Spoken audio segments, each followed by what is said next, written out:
lecture we are done with the physiological effect of the abscisic acid, ethylene. Okay, ethylene is only one gaseous PGRS or volatile hormone. So today we will discuss the next topic, that is abscisic acid, ABA.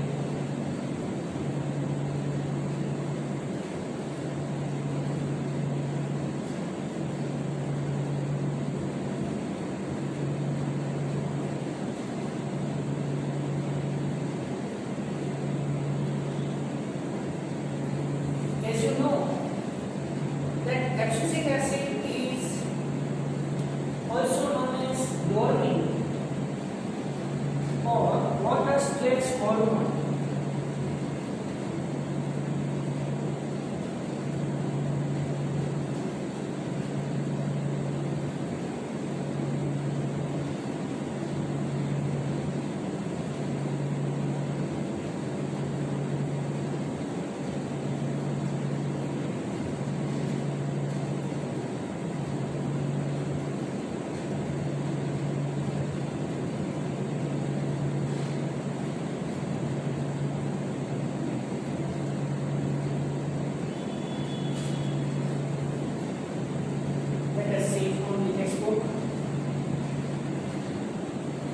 As mentioned earlier, abscisic acid was discovered for its role in regulating abscission and dormancy. So, abscission is full of fruit, leaf, flower, etc. And dormancy, again, along with the application of the favorable condition to the seed cannot germinate at all. Okay? But like other PGRS, it also has other wide-ranging effects on the plant growth and development. It acts as a general plant growth inhibitor and inhibitor of the plant metabolism. This is the most important line. It acts as a general plant growth inhibitor. Generally, the plant growth is inhibited by this abscisic acid. Along with that, it inhibits the plant metabolism process. Abscisic acid inhibits seed germination.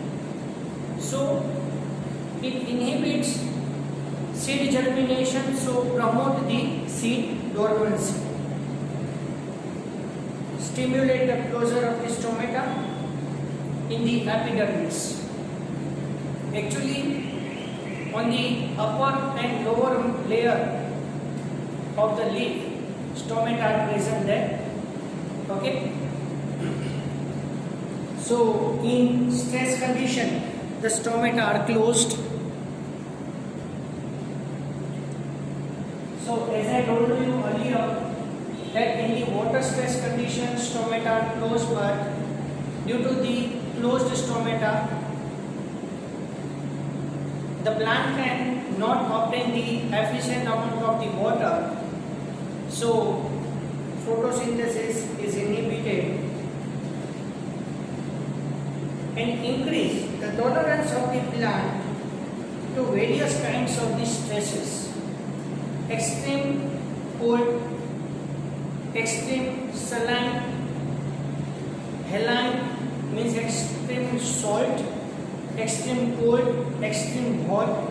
So in this, all these unfavorable conditions are known as stress condition for the plant. So abscisic acid actually makes the plant to survive normally in the any type of the stress condition. That's why abscisic acid is also known as stress hormone. Therefore, it is called as a stress hormone. Abscisic acid plays an important role in seed development, maturation, and then dormancy. by inducing the dormancy. Abscisic acid helps seeds to withstand desiccation and other factors unfavorable for the growth.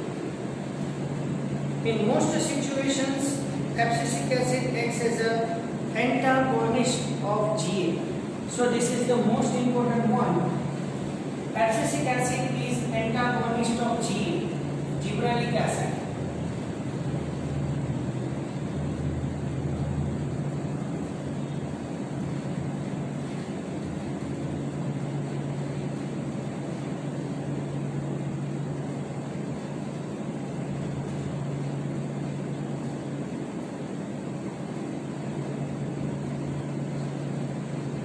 Because you know that gibberellic acid promote the seed germination, whereas this abscisic acid inhibit the seed germination. We may summarize that for any and every phase of the growth, differentiation and development of the plant, one of the other PGRS has some role to play. Such role could be complementary or antagonist. So some hormones, when we are talking about the phases of the growth, meristematic phase, elongation phase and maturation phase, or we say that differentiation phase. So in this all the phases, actually other chemicals are also secreted, which are similar to the other plant growth regulators. This could be individualistic or synergistic. Sometimes some hormones or some other chemicals can now resemble to the other hormone, or they are exactly opposite to that particular hormone, just like here. Similarly, there are number of events in the life of the plant where more than one PGR interact to affect that event. Example, dormancy in the seed or bud, abscission, senescence and apical dominance. Remember, the role of the PGR is of only one kind of intrinsic control, along with genomic control and extrinsic factor. Okay, so here the PGR perform only intrinsic activity, but it is correspond with genomic control as well as extrinsic factor also. They play an important role in the plant growth and development. Many of extrinsic factors such as temperature and light control the plant growth and development via PGRS. Some of the such events could be vernalization, flowering, dormancy, seed germination and the plant movement. So actually you turn the page please and come on the page number 252. At that place vernalization is given there. Vernalization is such a method through which for a definite period of time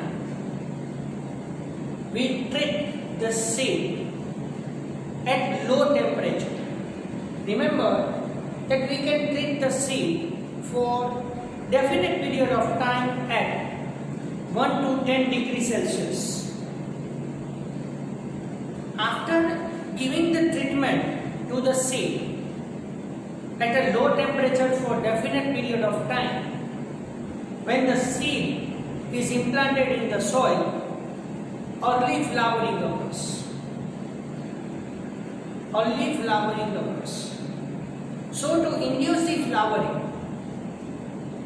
to induce the early flowering as well as more number of the flowers, we can give the treatment to the seed at a low temperature. This procedure is known as vernalization. Now all of you are think about that when the plant is grown, then if flowering is not happen, then what we will do? Yes, here we can also perform the vernalization procedure, but how? You can provide the artificial medium in a such a way that it provides low temperature. Okay, I have told you that low temperature 1 to 10 degrees Celsius. So we can artificially apply the 1 to 10 degrees Celsius to the grown plant. Fine, already the plant grow થઈ ગયું છે, એને બી definite period of time for that we can provide the low temperature 1 to 10 degrees Celsius. So after providing this plant can induce the early flower.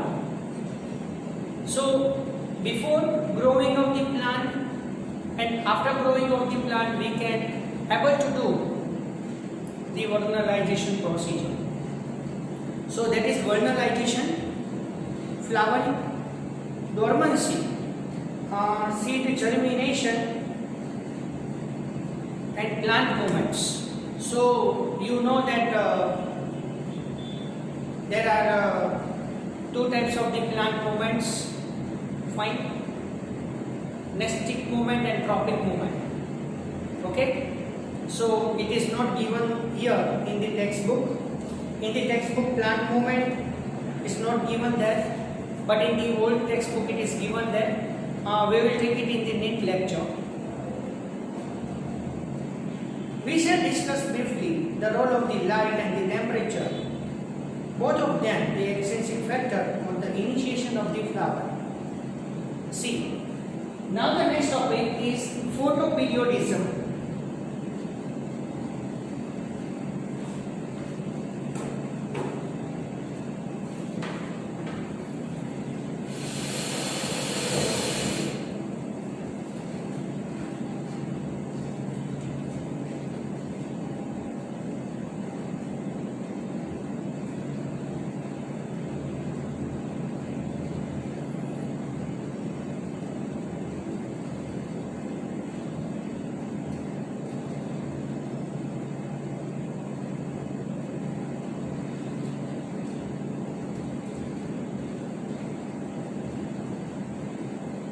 Plant is exposed to light and it gives response by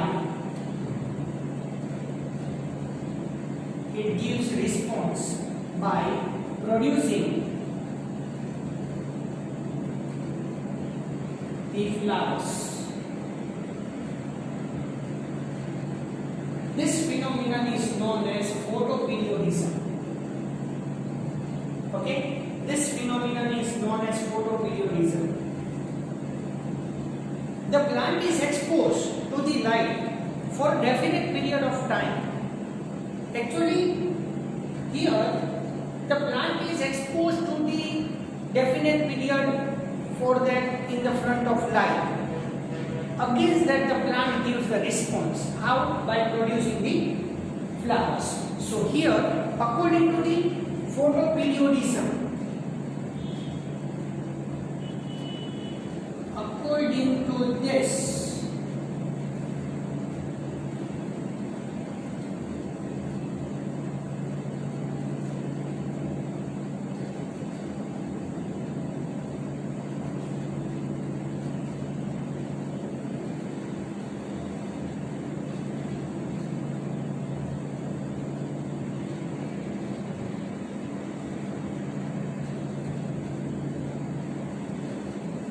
according to the exposure of the light to the plants are of three types. Number one,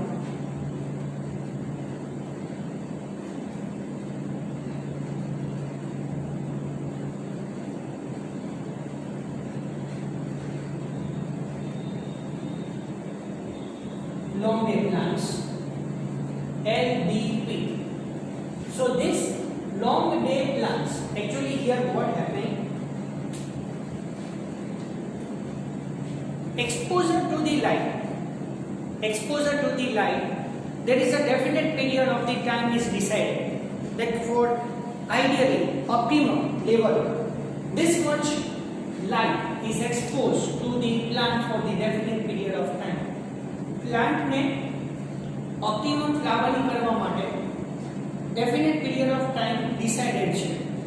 So according to the decided light emitting time, little bit more time, plant require more time to expose to light, okay, more than decided time period. This is known as long day plants, LDP. Then another plants are known as short day plants, SBP.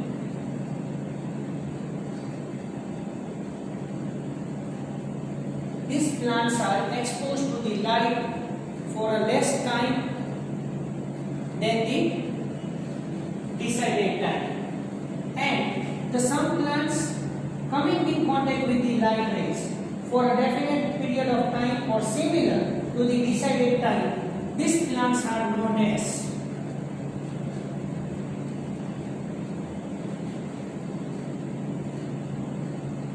DNP or NDP. I can tell you the full name. Day neutral plant or neutral day plant. So these plants require the same time to the decided time. These plants are known as day neutral plant or neutral day plant. So let us discuss in detail. It has been observed that some plants require a periodic exposure to the light to induce the flowering. It is also seen that such plants are able to measure the duration of the exposure to the light. For example, some plants require the exposure to the light for a period exceeding a well-defined critical duration. Actually, critical duration means maximum up to that period of time the plants can expose to the light. So plant require more light exceeding than the critical duration, while other must be exposed to the light for a period less than this critical duration before the flowering is initiated there. The former group. So what is the former group? The some plants require the exposure to the light for a period exceeding a well-defined critical duration. These plants are known as long day plants. So first line, that is the definition of the LDP, long day plant. Whereas the latter one, which one? The others must be exposed to the light for a period less than this critical duration. This is known as short day plants. The critical duration is different for different plants. There are many plants, however, where there is no such correlation between exposure to the light duration and induction of the flowering response. So, the some plants require the same duration like to the critical duration, or there is no effect of the exposure to the light and flowering procedure. So these plants are known as day neutral plant or neutral day plant. it is now also known that not only the duration of the light period, but that the duration of the dark period is also of equal importance. Hence, it can be said that flowering in certain plants depends not only on the combination of the light and dark exposure, but also their relative durations. So think about long day plant in that light period is more, dark period is less. So for easy understanding purpose, long day plant, I can use the shortcut words.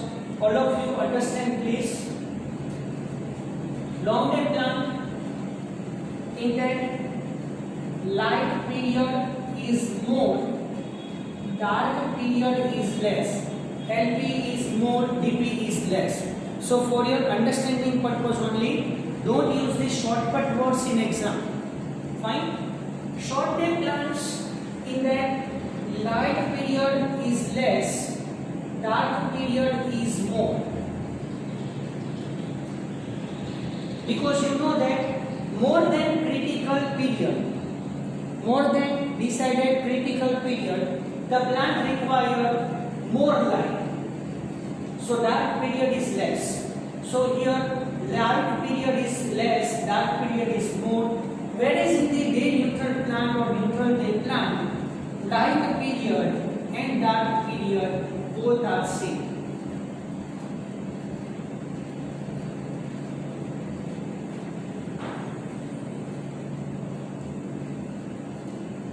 Now, the most important sentence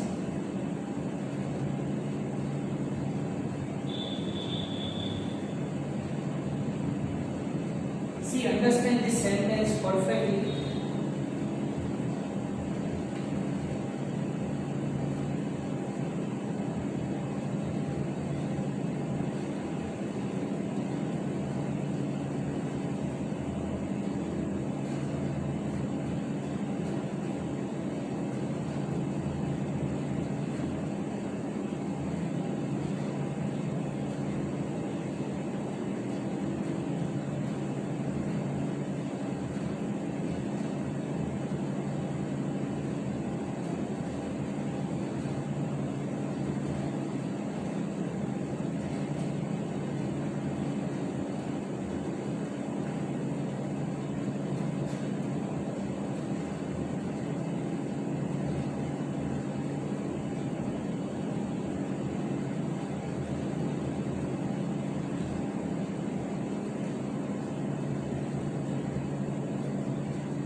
Very easy sentence, very easy.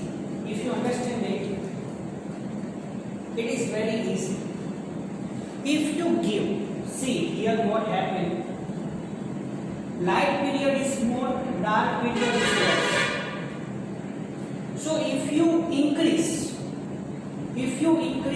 little dark period, if you increase little bit dark period in long day plant, So little bit increase the darkness. So you know that comparatively light period decreases little bit. Similarly, in shorted plant, if you increase the little bit light period or you decrease the little bit dark period, if you increase the little bit light period or you decrease little bit decreases the dark period, there is a no effect on flowering.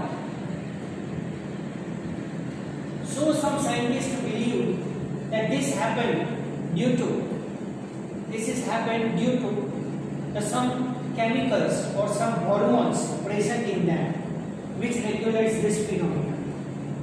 Okay, so if you expose the long day plant, see, remember, if you expose the long day plant in darkness for a little bit period of time, or you expose the short day plants in the light period for a definite period, little bit period of time, there is no effect on the flowering procedure.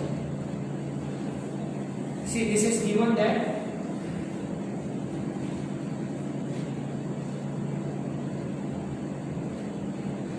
this response of the plant to the period of day or night is termed as photoperiodism. It is also interesting to note that while the shoot apices modify themselves into flowering apices prior to the flowering, by themselves cannot perceive photoperiods. Means before flowering, the shoot apex, the flower bud can be formed there. It is exposed to the light. There is no effect to the flowering there. The site of perception of the light or that duration are the leaves. It has been hypothesized that there is a hormonal substance or substances that is responsible for the flower. Yes, previously I had used that word believe. So it is hypothesized. એવું એક માનેલું છે, વિચારીએ છે. The hormonal substance migrate from the leaves to the shoot apices for inducing the flowering only when the plants are exposed to necessary inductive period. So when the long day plant plant can perceive the adequate amount of the light for a long duration.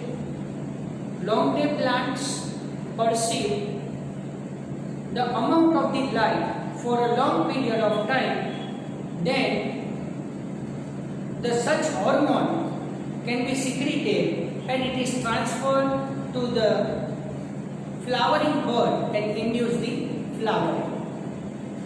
In short day plants, when the plants can perceive the less amount of the sunlight, okay, then this hormone is secreted and induce the flowering. So almost all the words are same, okay, all the sentences are same, meaning is also same. So this is about the photoperiodism. So all of you understand this is very important phenomena, fine. And scientists hypothesized that few hormones are responsible for this. Now, the last topic, vernalization.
we can give the treatment to the seed at low temperature, 1 to 10 degrees Celsius. This is the important MCQ. For vulcanization, select the proper option for the temperature. So treat the seed at a low temperature, that is 1 to 10 degrees Celsius, for a definite period of time to induce the early flower. This phenomenon is known as vernalization. And one more else,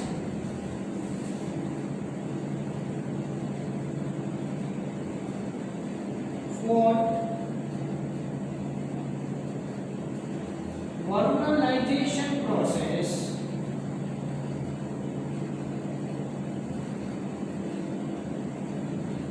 vernally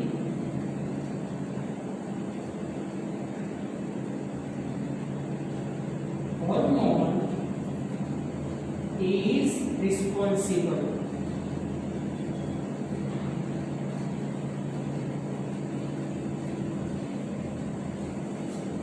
So scientists believe that this similar type of the phenomenon can be controlled by the specific type of the hormone. So scientists gave the name to this hormone as a vernalin due to this word. Fine. So this is very important point. Now let's see from the textbook.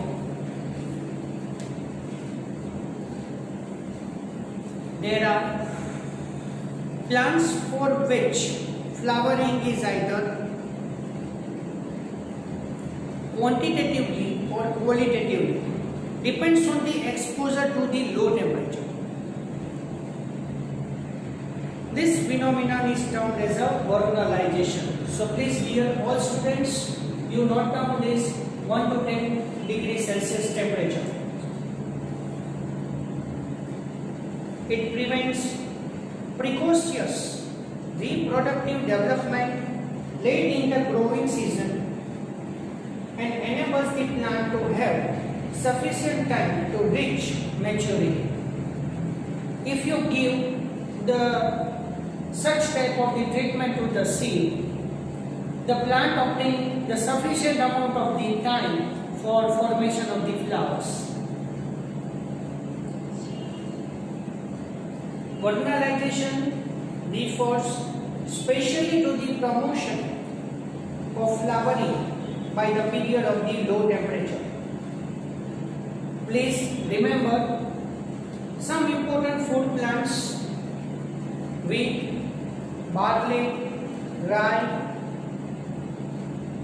and you added cotton plant.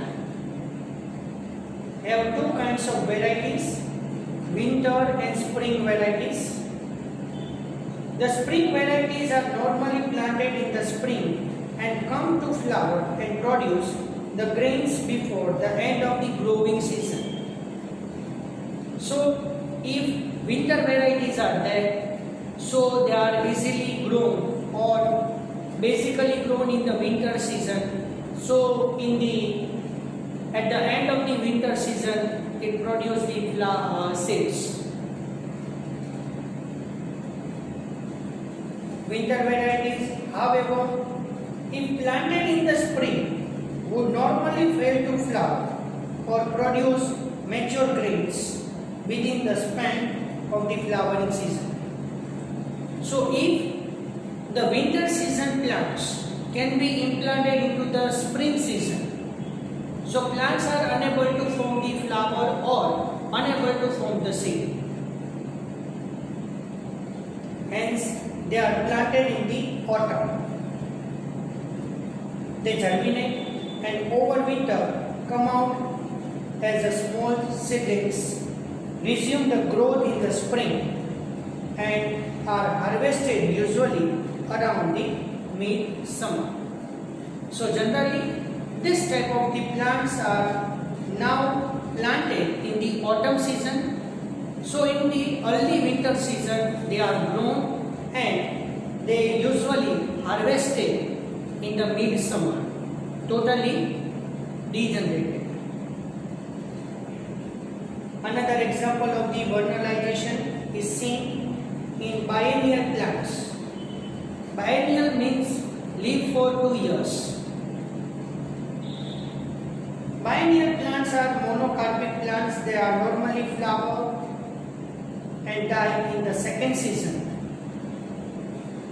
Sugar beet, cabbage, carrots are some of the common biennial plants. Subjecting the growing of the biennial plant to the cold treatment stimulate subsequent photoperiodic flowering response. Okay, so these are the biennial plants and winter plants and spring plants. So you can remember all the examples, and along with that you also remember we had previously discussed with this that if the plant is unable to form the flowering, so we can give the low temperature for a definite period of time. Fine, and the plant induce the flowering procedure. Now, the seed dormancy, the last topic.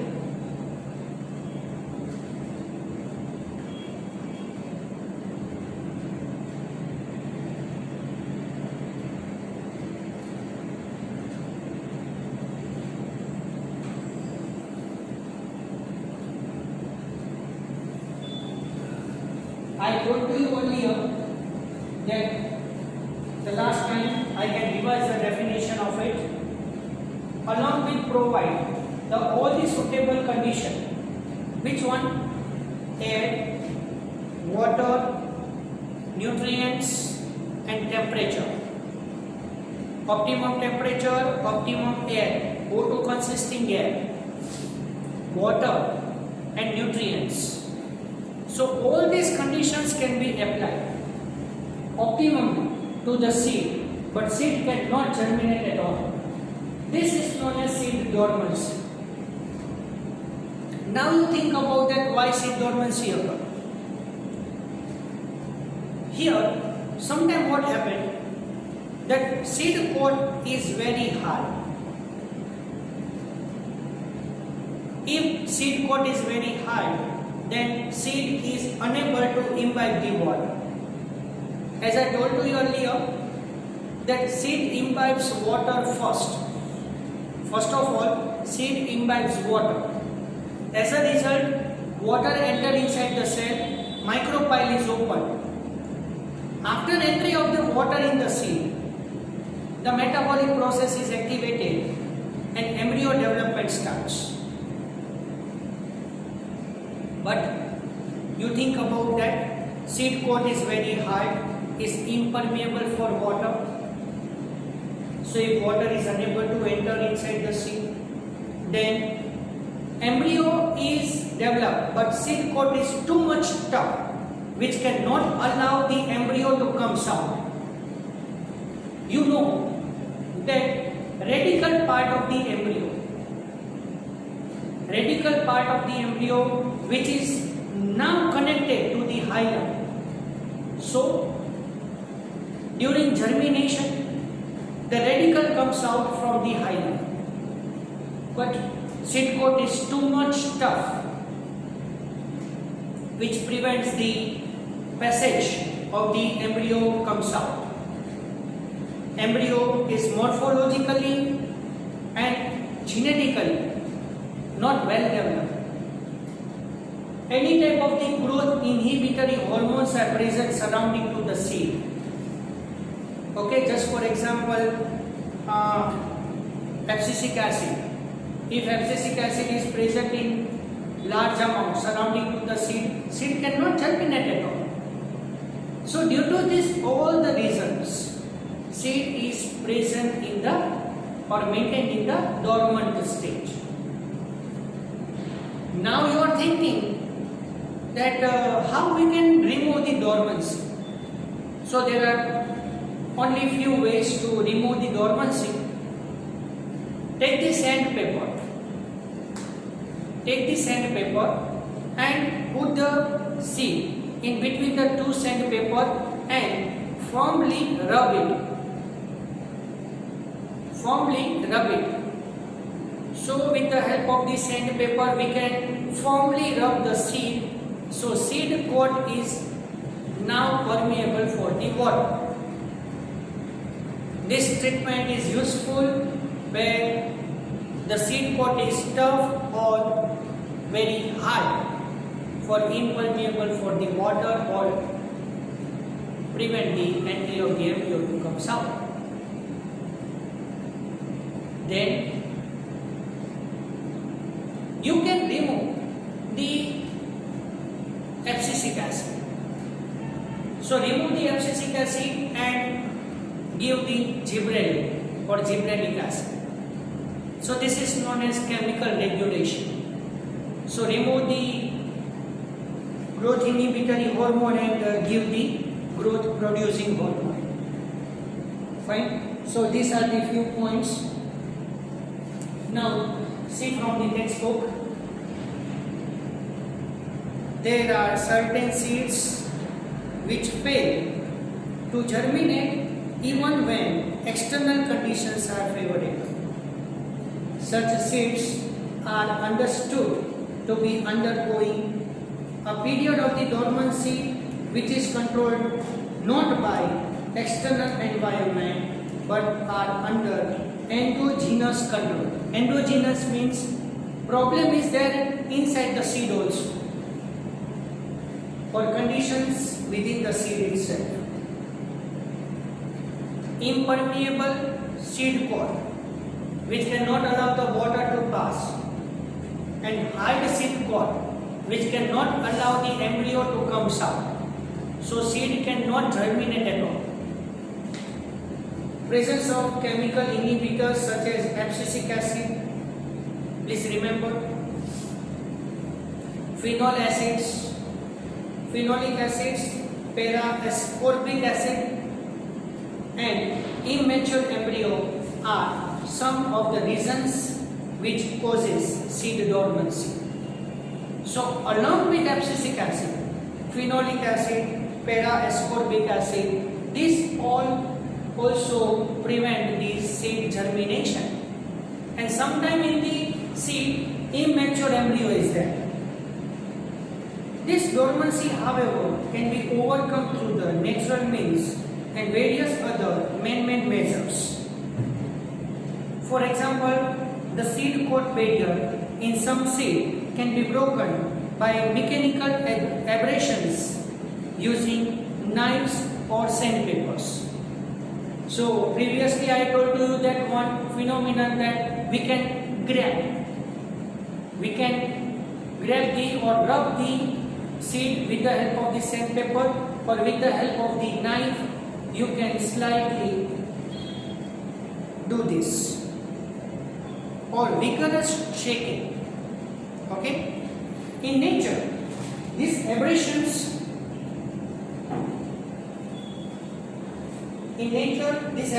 are caused by microbial actions and passage through digestive tract of the animals. Effect of inhibitory substances can be removed by subjecting the seeds to chilling conditions or by application of certain chemicals like gibberellic acid or nitrate. So you remove that all previous chemicals and give the gibberellic acid or nitrates, so it induces the seed germination. Changing the environmental conditions such as light and temperature are also other method to overcome the seed dormancy. So this is about the 15th chapter, last lecture, and this is the last discussion of this whole syllabus of the 11th standard. So according to the deducted syllabus, I have completed the all the chapters. Fine. So here I can stop now. Fine. Remaining thing we will discuss in the next lecture.